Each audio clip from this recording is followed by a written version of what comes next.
Hey, it's Gabe with API Nation, and I want to talk to you about CRMs. One of the questions I get asked all the time is, which CRM would you recommend I use as an agent or broker? Which CRM is everybody else using and being successful with? And the answer to that is whichever CRM that you and your team will use consistently. I would try a few, see which features you like, and then see which ones stick, and then use those. At the other end of the spectrum, there's actually real estate professionals out there who aren't looking for a CRM. They actually already have 2 CRMs and they're using them to great effect. There's a couple reasons using 2 CRMs might be a good strategy for you. I'm going to take you through 4 reasons right now.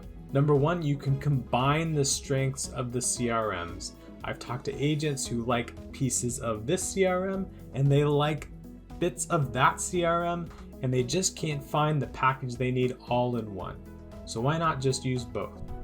Number 2, partitioning contacts. So occasionally you'll have 2 different teams in your office. Sometimes you'll have a sales team and then you'll have the agents, or sometimes you'll have a recruiting team and then you'll have the team that works with clients. And in those cases, it might be wise to have those contacts in 2 separate CRMs. Also, because you're probably not going to market to them and follow up with them in the same way. So you're going to want a different tool that's going to specialize for those audiences. Number 3, a personal CRM. A lot of agents I talk to, they have a CRM, they use it, they love it, they go to a broker, the broker gives them a new one. It's fine, but they want to keep their CRM, the personal CRM they've spent so much time developing and working on, up to date and in use. So they end up adopting both CRMs.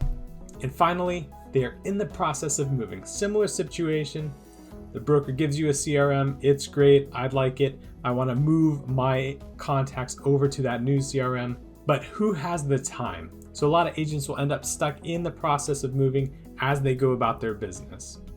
In all these cases where you're using 2 CRMs, I would absolutely recommend going to API Nation, finding those 2 CRMs, and setting up a sync between them so the work you do in one CRM shows up in the second CRM. If you look below, you'll see a bunch of helpful information to setting up those syncs. If you have any questions or ideas, give us a phone call or shoot us an email. We're API Nation, connecting the world's applications. We love doing this stuff.